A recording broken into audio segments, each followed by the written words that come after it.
త్రిదశ rice, అన్నింటికీ దగ్గరగా మీ మనసుకి మరింత దగ్గరగా. Tridasa rice, where life shines. పరకామణి చోరీపై వైసీపీ అధినేత జగన్ చేసిన కామెంట్స్ ఏపీ పాలిటిక్స్ లో హాట్ టాపిక్ గా మారాయి. తిరుమల పరకామణి చోరీని చిన్న చోరీ అనడం చర్చనీయాంశమయ్యాయి.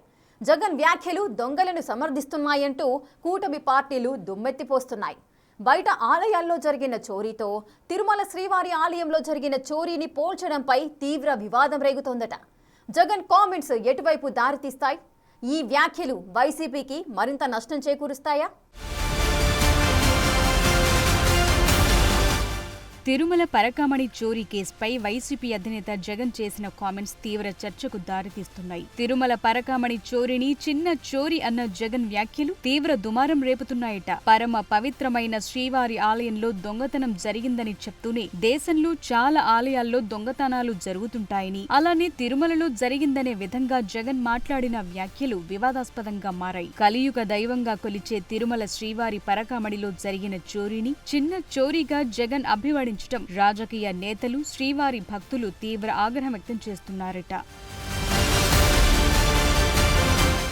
తిరుమల పరకామణి చోరీ కేసు రాజీపై కొద్ది రోజులుగా వివాదం కొనసాగుతోంది. వైసీపీ హయాంలో చోరీ జరగ్గా నిందితుడితో టీటీడీ పెద్దలు రాజీ చేయించారనే ఆరోపణలు వెల్లువెత్తాయి. అయితే వైసీపీ ప్రభుత్వం అధికారంలో ఉండడంతో ఆ వివాదం సద్దుమణిగింది. కాగా కూటమి పార్టీలు అధికారంలోకి వచ్చిన తరువాత పరకామణి కేసు రాజీ చేసుకోవటాన్ని తప్పుబడుతూ హైకోర్టులో పిటిషన్ వేశారు. రాజీ కుదుర్చుకోవటం చట్టబద్ధం కాదని, నిబంధనలకు విరుద్ధంగా నడుచుకున్న వారిపై చర్యలు తీసుకోవాలని కోర్టును కోరారు. ఈ విషయం హైకోర్టు కూడా తీవ్ర ఆగ్రహం వ్యక్తం చేసింది. చోరీ కేసును రాజీ చేసుకోవటం తప్పంటూ వ్యాఖ్యానించడమే కాకుండా సిఐడి విచారణకు ఆదేశించింది. హైకోర్టు ఆదేశాల ప్రకారం సిఐడి డీజీ రవిశంకర్ అయ్యన్నార్ నేతృత్వంలో విచారణ జరుగుతోంది.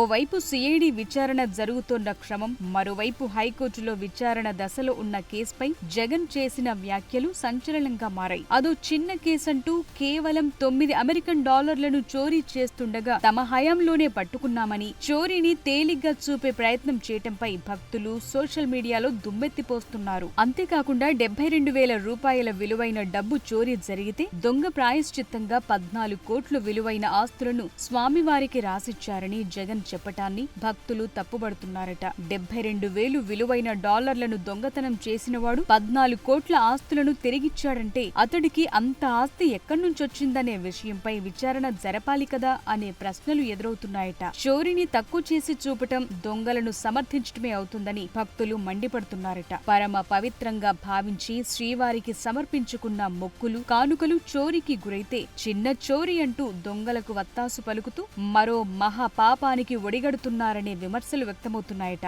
చిన్న చోరీ, 9 నోట్లు, $9 వర్త్ 72,000 ఇండియన్ కరెన్సీ.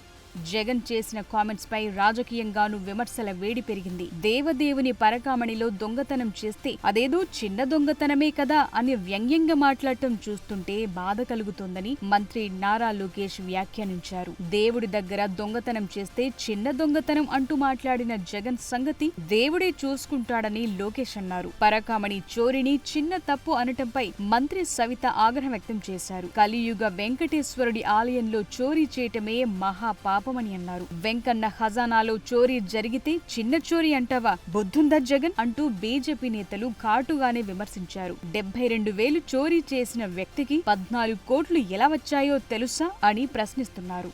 పరకామణిలో ఒక వ్యక్తి డబ్బులు తీసేసుకున్నాడని అందరు తెలిసిన విషయమే. ఆ వ్యక్తి సుమారుగా 50 కోట్ల రూపాయలు ఆస్తి సంపాదించాడు. 50 కోట్ల రూపాయలు. దేవుడి దగ్గర డబ్బులు తీసుకుంటే దొంగతనం చేస్తే చిన్న దొంగతనం అంట. చిన్న దొంగతనం అంట. ఆ సైకోకి చెప్తా, అయ్యా దేవుడే మిమ్మల్ని చూసుకుంటాడు స్వామి, మా అవసరం లేదు ఇక్కడ. ఇంకా పెద్ద తప్పు ఉంటుందా? వెంకటేశ్వర స్వామి దగ్గరికి పోయి దోచుకోవడమే తప్పు. మరి దాంట్లో చిన్న తప్పు పెద్ద తప్పు మాకైతే తెలీదు. చట్టానికైతే చిన్న తప్పు పెద్ద తప్పు తెలీదు. చట్టం తన పని తాను చేసుకుపోతుంది. కూటమి నేతలు జగన్ వ్యాఖ్యలను తీవ్రంగా విమర్శిస్తుంటే వైసీపీ నేతలు మాత్రం సమర్థించే విధంగా మాట్లాడుతుండటం అగ్నికి ఆజ్యం పోసినట్లవుతోంది. దొంగ ఇచ్చిన 14 కోట్ల రూపాయలను టీటీడీ మాజీ చైర్మన్ భూమన కరుణాకర్ రెడ్డి దానంగా చెప్పుకురావటం మరింత సంచలనంగా మారింది. టీటీడీకి ఎవరు దానమిచ్చినా దానంగానే పరిగణిస్తారని చెప్పటం హాట్ టాపిక్ గా మారింది. దొంగ ఇచ్చారా మరొకరిచ్చారా అనేది కాదని ఎవరిచ్చినా తీసుకునే పరిస్థితి టీటీడీలో ఉందంటూ భూమన కరుణాకర్ రెడ్డి మరో వివాదానికి తెరలేపారు. జగన్ వ్యాఖ్యలతో మరోసారి రాజకీయానికి కేంద్ర బిందువుగా తిరుమల పరకామణి ఇష్యూ మారింది. జగన్ వ్యాఖ్యలు దొంగను సమర్థించే విధంగా ఉన్నాయంటూ కూటమి పార్టీలు, భక్తులు ఆగ్రహం వ్యక్తం చేస్తుంటే వైసీపీ నేతలు మాత్రం జగన్ను వెనకేసుకొస్తుండటం అగ్నికి ఆజ్యం పోసినట్లవుతుందట.